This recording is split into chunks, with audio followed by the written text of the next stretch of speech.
Salut tout le monde, j'espère que vous allez bien. Aujourd'hui, on va faire un petit récap du Q3 2025 de Salesforce. Alors, les résultats, ils sont sortis il y a à peu près quelques semaines, hein, donc j'ai pas fait une vidéo directe. J'ai pris le temps un petit peu de regarder les résultats. De toute façon, je savais qu'ils allaient être très bons globalement, hein. Résultat, on a eu une hausse du cours. Les résultats sont très bons. On va voir tout ça ensemble. Il n'y a pas grand-chose en vérité à voir. C'est juste que, on va dire, il y a quelques nouveautés, notamment par rapport à Dreamforce et donc Agent Force, l'événement qui a eu lieu en septembre. Et globalement, le quarter a été très très bon, hein, donc voilà, ça se développe vraiment très bien. Et donc voilà, si vous voulez d'ailleurs aller voir l'analyse de Salesforce, elle est sur ma chaîne. Vraiment, c'est là où on détaille tout toute l'entreprise, toute l'analyse, etc. fondamentale. Et donc voilà, donc on va commencer directement par les chiffres. Qu'est-ce qu'on a eu cette année? Déjà, faut savoir que moi, je suis rentré sur Salesforce en septembre, aux alentours de... Parce que c'est vrai que dans la vidéo d'analyse, je dis que je suis pas rentré, mais en fait après, je suis rentré. Parce qu'il y a un décalage entre en fait au moment où je l'ai posté, au moment où je l'ai tourné. Et aujourd'hui, j'ai un PRU aux alentours un peu moins de $250 sur Salesforce. Aujourd'hui, on a 340. On va voir d'ailleurs qu'aujourd'hui, je trouve que Salesforce, l'entreprise, elle est trop chère, au moment où je l'ai acheté, je trouve qu'elle était à un bon prix, et aujourd'hui, on est à 35, je sais pas, près à 35% de perf, par rapport au S&P 500. Donc là, j'ai mis par rapport à 6 mois, mais en fait, voilà, on était à $257, par exemple, il y a 6 mois. Moi, j'ai acheté aux alentours de septembre. On était pareil, voilà, aux alentours de 247 par là, dollars, et le S&P 500 était aux alentours des 5400. Et si je mets, donc peut-être il y a 3 mois, c'est peut-être mieux, on voit qu'on a fait à peu près 25%. Donc moi j'ai à peu près 30%, 35% de plus-value sur Salesforce. Et le S&P 500, il a fait plus 5%. Et en fait, c'est logique. Pourquoi? Parce que quand vous achetez une boîte comme Salesforce qui était sous-évaluée au moment de l'acheter, donc aux alentours des $250, vous aviez un prix sur un ratio cours sur free cash flow, donc en gros un ratio cours sur bénéfice, qui était de 20, alors que la S&P 500, on était aux alentours de 28, 29 par là. Et sachant que la croissance future de Salesforce estimée est plus élevée que la croissance future de S&P 500. Donc ça veut dire que si vous comparez par rapport au S&P 500, vous avez une entreprise que vous payez moins cher que l'indice, et derrière qui va vous rapporter plus en termes de croissance. Donc c'est tout bénef. Vous jouez vraiment encore une fois sur les deux composantes qui sont le prix payé, qui va vous favoriser votre rendement, et derrière la croissance future, qui est encore une fois plus élevée que l'indice. Donc là, vous jouez sur les deux tableaux, et ce qui explique derrière une revalorisation qui est complètement logique, hein. En effet, enfin, le S&P 500, il fait plus 5%, pendant que nous, on est aux alentours des plus 25, plus 30. Et donc voilà, donc, finalement, c'est assez simple, hein, comme process. Et par rapport aux chiffres, donc on va voir ça directement. Donc on a un petit résumé ici, donc je fais une petite mind map, hein, je vous mettrai ça dans la description si vous voulez télécharger. On est donc sur un chiffre d'affaires en hausse de plus 8%, donc là aussi c'est très bon, c'est à peu près ce à quoi ils s'attendaient. De toute façon, parfois les prévisions vous regardez les prévisions de chiffre d'affaires, par rapport aux prévisions des analystes de Wall Street, etc. Parfois on va avoir une variation de moins 1% ou de moins 2%, ou même de plus 1%, etc. Ça va exploser, enfin ça va faire exploser le cours, alors que la variation elle était minime par rapport aux prévisions. Donc ça c'est assez fou aussi. Mais donc voilà, donc une croissance de chiffre d'affaires de plus 8%. On voit que ça ralentit par rapport au dernier trimestre, hein, mais bon, rien d'inquiétant, hein, on va voir tout ça. On a également un RPO, donc ça je rappelle, donc on voit tout ça vraiment je crois qu'on le voit dans la partie analyse. C'est le remaining performance obligation, donc en gros ça va être les revenus qui vont être futurs, en fait les revenus futurs sous contrat qui n'ont pas encore été encaissés mais qui vont être encaissés. Et donc voilà, donc là c'est séparé en deux points, donc les revenus des 12 prochains mois qui sont aujourd'hui de 26,4 milliards estimés. Donc ça veut dire que ces 12 prochains mois, on a 24 milliards de dollars qui sont contractuels en fait, et qui sont quasiment garantis, en fait, qui sont garantis, et c'est plus 10% par rapport à l'année 2023. Et pareil pour les 12 aux 36 prochains mois, on a 26,7 milliards de revenus quasiment garantis, et c'est plus 10% par rapport à 2023. Et quand on voit que le RPO il augmente aussi, au moins en même temps que, enfin au moins de la même proportion que les revenus, ça veut dire que ça garantit derrière quasiment une croissance aussi. Donc ça garantit déjà des revenus, et ça garantit en plus de ça une croissance. Donc vous voyez que c'est vraiment très bon. Et donc nous on adore ça en tant qu'investisseur, une prévisibilité des revenus, avoir des revenus qui sont prévisibles, c'est très bien, en fait c'est très bon. Et de toute façon le business model de Salesforce c'est de l'abonnement, donc forcément il y a des revenus prévisibles, et donc c'est très bon. Donc là par rapport à ça c'est génial. Et ensuite on a un free cash flow en hausse de plus 30%, et là aussi c'est très très bon. On va voir d'ailleurs que juste après que on a une cyclicité, hein, au niveau du free cash flow, que c'est pas une belle courbe. Enfin quand vous regardez quarter par quarter, c'est-à-dire vraiment trimestre par trimestre, vous allez voir une certaine cyclicité au niveau des free cash flow, mais quand vous regardez sur plusieurs années, vous allez voir que c'est en hausse, c'est une très belle courbe exponentielle. Derrière, pourquoi on a cette cyclicité justement quarter par quarter, ça j'avais expliqué encore une fois tout ça dans la partie analyse, je vais pas revenir dessus, vraiment allez la voir si c'est une boîte qui vous intéresse. Mais de toute manière, il n'y a rien, justement, enfin, il n'y a pas de souci à voir là-dessus, on va voir ça tout de suite. Juste avant, pour la partie segmentation des revenus, on a la partie sales qui augmente de 11%, service de 10%. Pareil, donc là, on a d'excellentes croissances. À part sur la partie intégration et analytics. Donc là, c'est juste, c'est normal, hein, en soi, quand on regarde la croissance qu'on a eue auparavant, on était aux alentours de 20%, 16%, 22%, etc. Donc c'est normal qu'il y ait une espèce de normalisation de la croissance, qu'on revient à des niveaux normaux. Ça veut pas dire que la croissance va s'arrêter du jour au lendemain, très loin de là. Mais voilà, donc en fait, on a une croissance globale de 9%, donc là ils ont arrondi au supérieur. On voit que voilà, service on a 10%, plateforme et autres, donc là c'est notamment Slack, on a 8%. Pareil, là, Slack, ils ont connu une croissance qui était assez folle ces dernières années, donc forcément qu'on va avoir une normalisation de la croissance, tout à fait normal, donc il n'y a aucun souci là-dessus. Et donc voilà, ensuite on a la partie donc chiffre d'affaires et cash flow, je vais revenir dessus. Donc ouais, vous voyez que là en fait, si on regarde, donc là c'est quarter par quarter, donc là on a le chiffre d'affaires et le free cash flow en bleu, free cash flow en orange, et c'est quoi, enfin c'est trimestre par trimestre à partir du du premier trimestre 2023 jusque là le Q3 2024, et on voit en fait que vous voyez qu'on a une certaine cyclicité qui est importante. Tout ça c'est expliqué dans la partie analyse, et notamment parce que on a des décalages de trésorerie, donc voilà, il y a rien d'inquiétant, c'est tout à fait normal, c'est par rapport à la saisonnalité on va dire des clients, et donc voilà, quand on regarde par exemple là par rapport au Q3 2023, on voit qu'on est passé de à peu près 1,3 milliard, 1,36 milliard à 1,78 milliard, donc ce qui est très bon, et ce qui est donc cette hausse, ce qui explique cette hausse de 30%. Et derrière, on a aussi, donc ça c'est quelque chose que je regarde qui est assez important sur Salesforce, c'était un point sur lequel j'avais vraiment insisté durant l'analyse, qui est le free cash flow et les stock-based compensation, toujours comparé, surtout sur les boîtes technologiques, le free cash flow et les stock-based compensation. Vous avez vu de toute façon avec l'analyse de Qualys qu'on avait faite ensemble, on avait les concurrents de Qualys, donc c'est une autre boîte que j'analysais dans la cybersécurité sur ma chaîne. C'était une boîte qui avait des concurrents, qui avait des free cash flow qui étaient certes, qui avait une croissance des free cash flow qui était énorme, donc c'était très bon, hein, croissance des free cash flow, c'est vraiment le bénéfice net réel encaissé, je rappelle, donc avoir une croissance du free cash flow c'est très important, mais derrière on avait des stock-based compensation qui étaient équivalentes au free cash flow en fait, donc ça veut dire qu'il n'y avait aucune production de richesse. Les stock-based compensation, je rappelle, c'est simplement la rémunération en action, donc si vous diluez les actionnaires du montant que vous créez comme richesse, il n'y a aucun intérêt, il n'y a pas de création de richesse, parce que voilà, il n'y a pas de création, parce que vous allez créer autant vous allez créer des actions, enfin vous allez émettre des actions à un montant en dollars qui est équivalent au free cash flow que vous allez générer. Donc ça veut dire qu'il y a vous faites un moins pour après faire un plus, et au final ça fait 0 parce que vous revenez au niveau 0 parce que vous avez émis l'équivalent de ce que vous avez généré. Donc c'est pas bon. Et là on voit en fait que on a une croissance, donc là c'est 2023 à 2024, on a une croissance des stock-based compensation de 12 à peu près 13% par rapport à une croissance du free cash flow qui est de 34%, donc c'est très bon. On voit que voilà, il n'y a pas une énorme augmentation des stock-based compensation. De toute façon, le management, ils ont dit qu'ils voulaient rester aux alentours de entre 8 et 9% du revenu qui était distribué en stock-based compensation. Donc ça peut paraître énorme en fait, hein, et ça l'est d'ailleurs, mais faut savoir que Salesforce, c'est une boîte qui a des marges extraordinaires, donc derrière 8 à 9% ça peut sembler énorme, d'ailleurs ça l'est, hein, parce qu'en fait on voit que ça représente quand même 30%, 25 à 30% du free cash flow. Mais derrière, c'est étant donné que les entreprises, la marge est énorme, on voit que c'est pas ultra important non plus. Ensuite, on voit que, alors, je vais mettre ici, ça c'était juste pour faire une petite comparaison par rapport au passé, et on voit que en fait l'efficacité opérationnelle de Salesforce augmente vraiment d'année en année.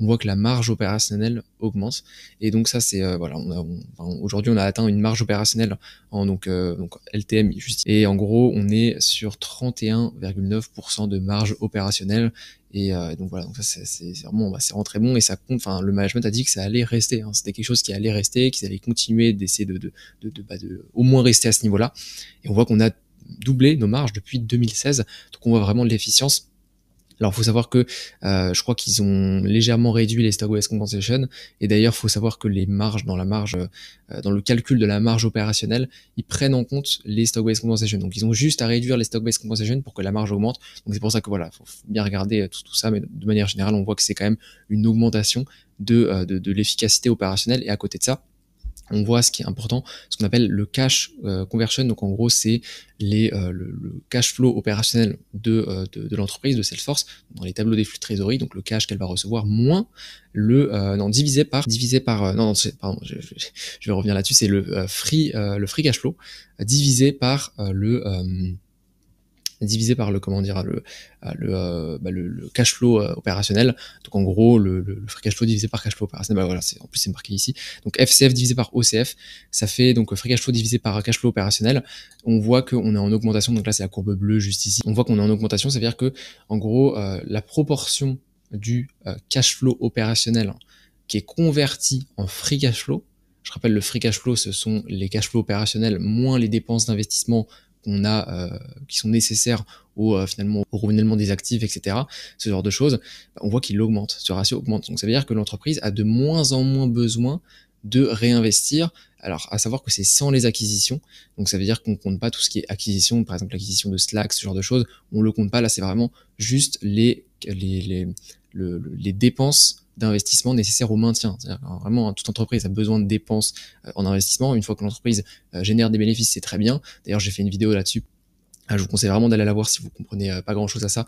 J'explique vraiment, donc c'est comment les 5 critères que j'utilise pour analyser mes actions. À la toute fin, j'explique vraiment l'allocation du capital et pourquoi c'est très important pour une entreprise de réinvestir. Et en fait, ce qu'il faut savoir, c'est que l'entreprise, quand elle génère des bénéfices, c'est bien, elle a généré des bénéfices, mais derrière, si elle veut croître encore plus, il faut qu'elle réinvestisse ces bénéfices-là dans la boîte, pour que ce soit dans des actifs, ce genre de choses, pour justement pour continuer de croître, tout simplement.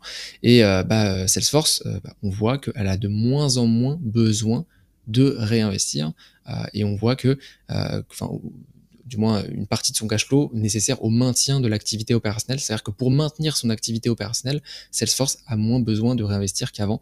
Avant, on voyait par exemple, si je prends janvier 2018, 80% du cash flow opérationnel était converti en free cash flow. Donc ça veut dire qu'il y avait 20% qui étaient réinvestis pour maintenir l'activité opérationnelle.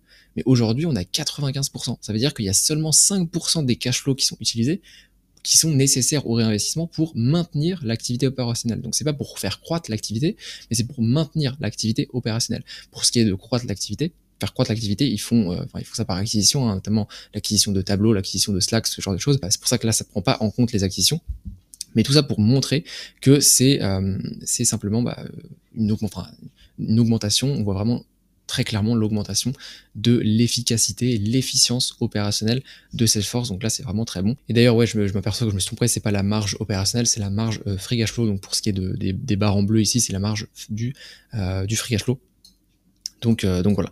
Ensuite, on a donc les rachats d'actions. Les rachats d'actions, donc ils ont décidé de faire des rachats d'actions et on voit le prix moyen d'achat en 2024.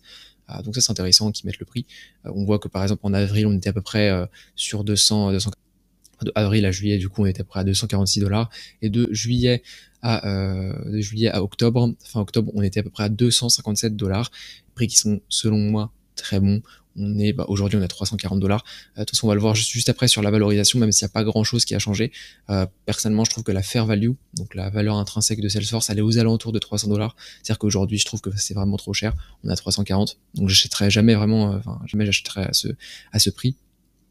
Par contre, voilà, ça veut pas dire, c'est pas pour autant que, c'est pas parce que j'achète pas que je vais vendre. Derrière, je hold bien sûr parce que c'est quand même une boîte qui est très intéressante.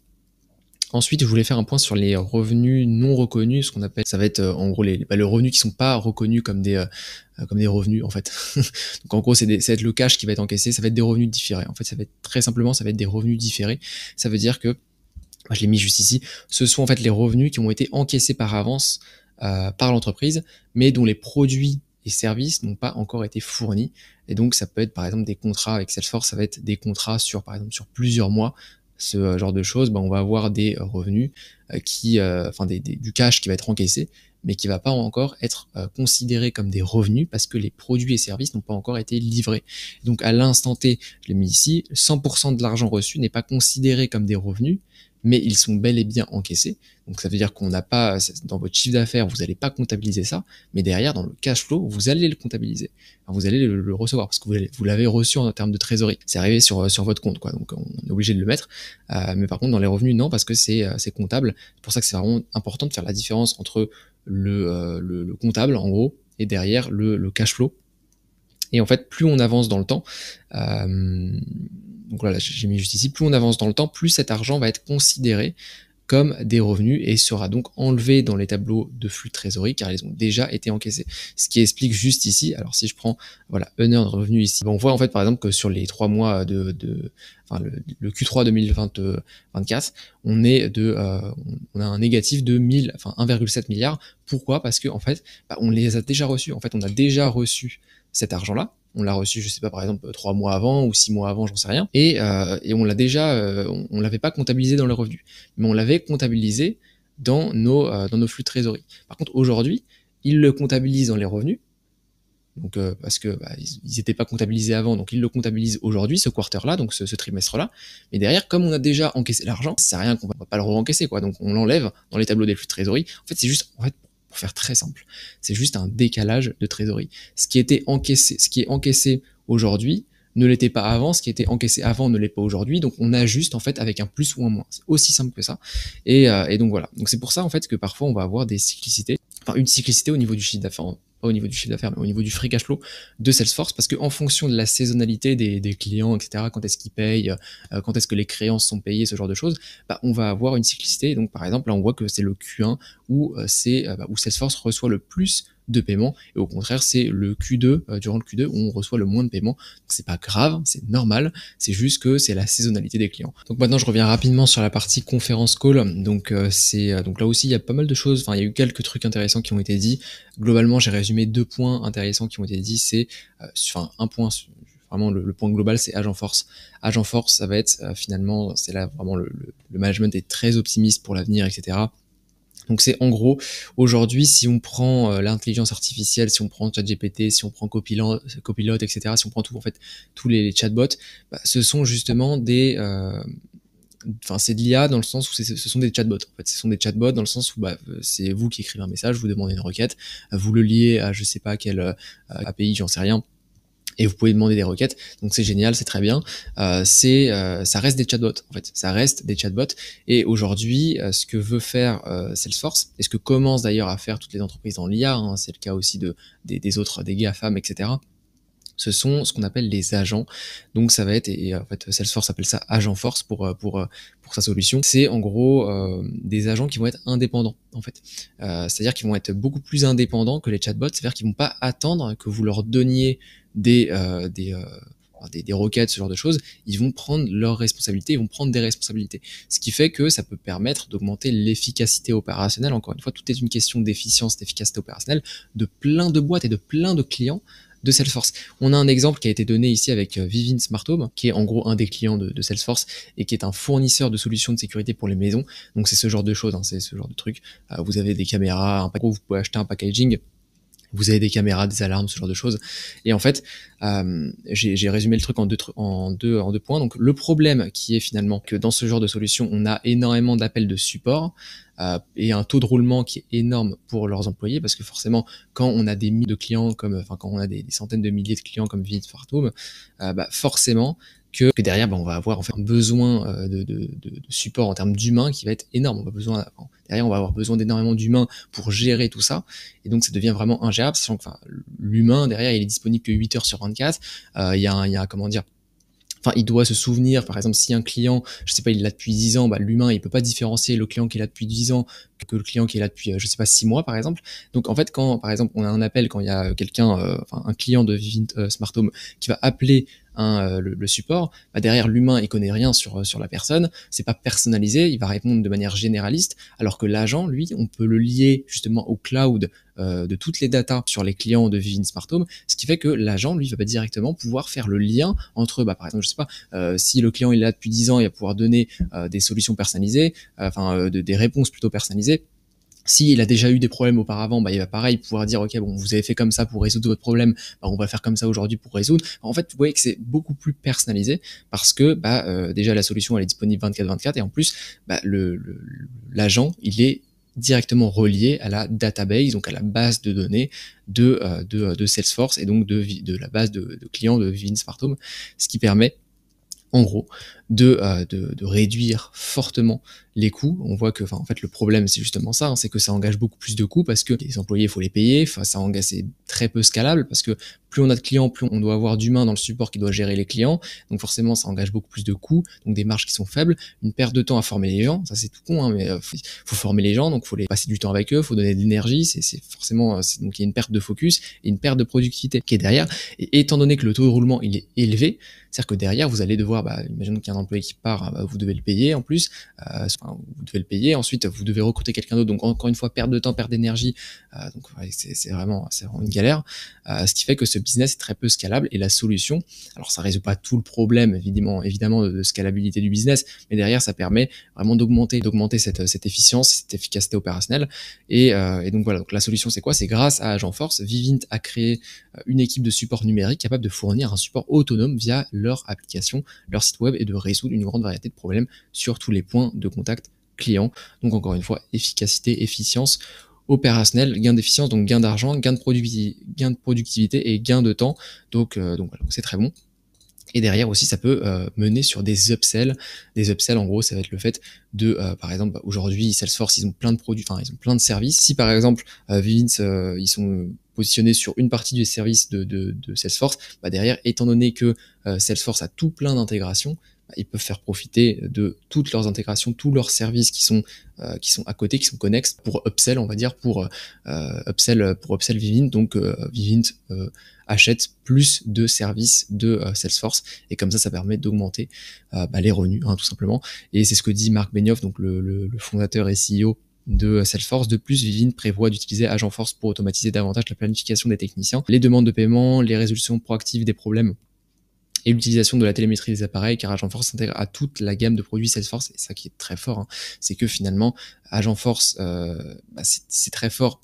Déjà de base c'est très fort, mais ce qui est encore plus fort avec Salesforce, c'est qu'ils ont tout un tas de produits et services, tout un tas d'intégrations qu'ils vont pouvoir faire sur Agentforce, enfin plutôt qu'ils vont pouvoir intégrer Agentforce dans toute leur partie service, donc toute la partie qu'on a vue, hein, juste ici, qui est marketing, sales, service, plateforme, Slack, ce genre de choses, ils vont pouvoir intégrer Agentforce à l'intérieur. Ce qui fait que tous les clients de Salesforce, aujourd'hui ils ont plus de 135 000 clients, je l'ai mis juste ici, chacun d'entre eux va pouvoir bénéficier d'Agentforce, et ce qui va être vraiment, ça va être très très fort.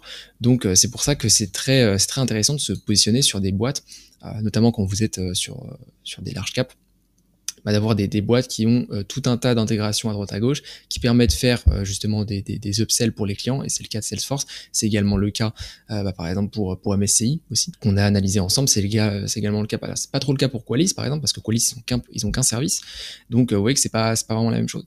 Donc voilà. Donc là, on va faire une petite valorisation. Donc pour ce qui est du DCF, donc j'ai fait une hypothèse sur 10 ans, comme d'habitude, avec une croissance des free cash flow annuels de 6%, 8% et 10%, avec un PFCF final de 20, 22,5 et 25. Donc voilà. Et pour une croissance normale, alors pour l'ancienne prévision, j'avais fait, je crois, une croissance de 8, 10 et 12. Là, j'ai fait 6, 8, 10.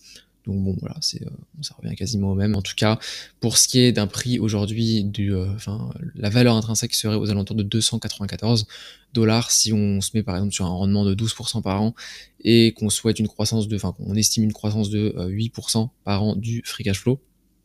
On serait sur une valeur intrinsèque de 294 $. Si vous voulez savoir comment je calcule tout ça, j'explique vraiment tout ça étape par étape de manière très détaillée dans ma vidéo sur la marge de sécurité, donc vous pouvez la retrouver dans mon fil. Et donc voilà, donc 294 $, vous voyez qu'aujourd'hui on est combien? On est à 341, donc on est surévalué. Selon moi, on est quand même sur un prix. Alors en fait, on n'est pas sur un prix qui est complètement délirant non plus, hein. Pour moi, je trouve que c'est un bon prix actuellement. Le problème, c'est que avec ce prix-là, si vous achetez à ce prix-là, selon moi, il n'y aura pas de surperformance derrière. En tout cas, pas énorme. Donc voilà, voilà, tout simplement, vous n'aurez pas de surperformance énorme. Pour moi, fallait acheter quand Quand on était aux alentours de 20 fois les bénéfices, aujourd'hui on est à 27 fois les bénéfices si je prends les valorisations actuelles. Alors à savoir que de manière générale, je suis assez pessimiste, hein, même sur toutes mes prévisions. On pourrait très bien dire, enfin d'ailleurs je vois beaucoup de prévisions de Salesforce en termes de croissance, de free cash flow, etc. au-dessus de 12%, 14%, 15%. Bon, c'est quand même très ambitieux. D'un autre côté, c'est possible. D'un autre côté, c'est très possible. Et moi, je préfère justement être pessimiste dans mes prévisions pour justement m'atteindre au pire et avoir une marge de sécurité par rapport à ça. Et on voit que même quand on est sur des croissances qui sont pas folles, hein, vraiment. Enfin, faut dire que 8% de croissance par an du free cash flow sur 10 ans, c'est pas fou, hein, pour Salesforce. On est quand même sur une fair value aux alentours de $300, sachant qu'on sera sur un PFCF aux alentours de 22, enfin dans ma prévision, ce qui est largement atteignable parce qu'on voit que l'historique, on était aux alentours de 40, entre 30 et 40, et exceptionnellement cette année, on était aux alentours de 20. Entre 20 et 30. Donc voilà. Donc ensuite pour les multiples ajustements, je trouve que c'était très intéressant quand on était aux alentours de 20. Aujourd'hui on a 27. C'est pas pour autant dire que je peux pas te conseiller un investissement, en fait, ce que vous voulez, hein. Aujourd'hui, je trouve que entre 27 et 28 fois le free cash flow, c'est la fair value, en fait, c'est la valeur intrinsèque, c'est la valorisation qui est normale, qui est méritée pour Salesforce. Après, ça veut pas, enfin, c'est pas pour autant dire que je vais payer ce prix-là pour acheter Salesforce. Aujourd'hui, je paierai pas l'entreprise à ce prix-là parce que j'ai pas de marge de sécurité, en fait, tout simplement. Donc voilà. D'ailleurs, je vais en profiter pour vous montrer mon portefeuille qu'on montre d'ailleurs dans l'académie qu'on a fait. Donc aujourd'hui, on est à plus, si je montre, voilà, plus à peu près 46%. 46% par rapport au S&P 500, on est à 33% cette année, donc on met un delta d'à peu près 13%, donc c'est plutôt cool.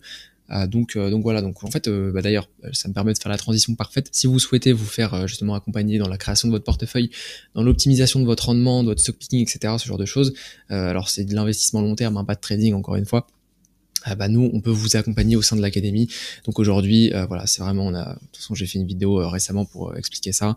On est vraiment sur c'est du lourd, c'est vraiment du lourd, vraiment du lourd, parce qu'on a tout refait ces dernières semaines. Aujourd'hui il y a vraiment accès à un programme qui est complet sur 10 chapitres, on essaie de faire entre 30 heures et 40 heures de vidéos avec Joe. Vous avez également les chapitres bonus, tout ça, donc ça c'est pour tout ce qui est notamment transmission pour les personnes, pour les parents, hein, qui veulent par exemple créer un patrimoine, mais derrière le transmettre à leurs enfants sans pour autant se faire démolir en termes d'imposition. Il y a également un chapitre sur les rates, il y a tous les replays et les lives, tous les replays des lives et des masterclass qu'on fait, parce on fait intervenir des experts sur des sujets, que ce soit sur en 2025, on va faire venir sur la crypto, par exemple. On a fait venir plusieurs fois sur l'immobilier, sur le private equity. On a fait venir un family officer. Donc, vous voyez que c'est vraiment très complet. Et aussi, tous les replays des coachings de groupe. Aujourd'hui, on fait des coachings de groupe par visio toutes les semaines, en fait, toutes les semaines. Et donc voilà, donc vous avez tous les replays, ce qui permet vraiment de progresser très vite. En fait, ça permet vraiment d'éviter les erreurs et de progresser extrêmement vite. Derrière, on dit, nous, si vous voulez, qu'en 3 mois, si vous y mettez vraiment à fond, et même sans s'y mettre à fond, en fait, sans s'y mettre 4 heures par jour, hein, franchement, si vous y mettez à hauteur de, je pense, 2-3 heures par semaine, ce qui est, je pense, envisageable par tout le monde, par la plupart des gens, derrière, vous pouvez très facilement, en 3 mois, avoir une stratégie qui est déjà très bien optimisée. Et ensuite, il y a finalement le portefeuille de l'académie, et le portefeuille de l'académie, c'est ça. C'est 47%, 46% de performance sur l'année 2024. Donc c'est mon portefeuille en fait, hein, que je montre. Je fais un récap mensuel tous les mois pour vous montrer, voilà, est-ce qu'on achète des actions, est-ce qu'on vend, est-ce qu'on conserve les résultats des entreprises, sur de choses. Et on va aussi plus loin sur certains sujets, ce qui permet vraiment pour vous de monter en compétences et voilà, tout simplement de devenir un meilleur investisseur. C'est quand même le but, que vous vous améliorez de ce côté-là, c'est notre boulot. Donc et d'ailleurs, hein, pour ceux qui se posent la question de quelles étaient mes performances passées, alors je vais revenir ici. Donc en fait, j'ai caché ici, donc je vais afficher ça. Donc il faut mettre les actions plus les liquidités, parce que c'est vrai que là c'est que les actions. Faut savoir que moi j'ai des liquidités en portefeuille, hein, comme tout le monde d'ailleurs. Donc forcément que ça fausse la performance, c'est au départ. Donc si je me mets depuis le 18 janvier, on voit qu'en fait, si on compte seulement les actions, la performance elle est vraiment exceptionnelle. On est autour de je crois 35% par an, ce genre de choses. Mais quand on compte les liquidités derrière, c'est beaucoup moins. On est aux alentours de 20% par an depuis début 2022. Donc voilà, faut savoir qu'en fait au début j'avais investi très peu de mon argent, parce que j'allais petit à petit. Donc j'avais fait énormément de profit avec la crypto à l'époque. Et j'ai décidé de vendre une grosse partie pour pouvoir basculer sur les actions, et j'y allais petit à petit en fait, ce qui fait qu'en fait, quand on regarde voilà 2022, si je prends en compte seulement les actions, je vais mettre comme ça va être peut-être plus simple, juste de 2022 à 2000, voilà, juste pour l'année 2022, en fait, on voit que entre le premier trimestre, deuxième trimestre, troisième trimestre, j'ai pas fait énormément de pertes. Pourquoi? Parce que j'avais énormément de cash. Alors que si on compte seulement les actions dans lesquelles j'avais investi, là pour le coup ça monte énormément parce que je compte seulement les actions et je compte pas le cash. Mais si je compte le cash derrière, on voit que c'est beaucoup plus faible comme performance.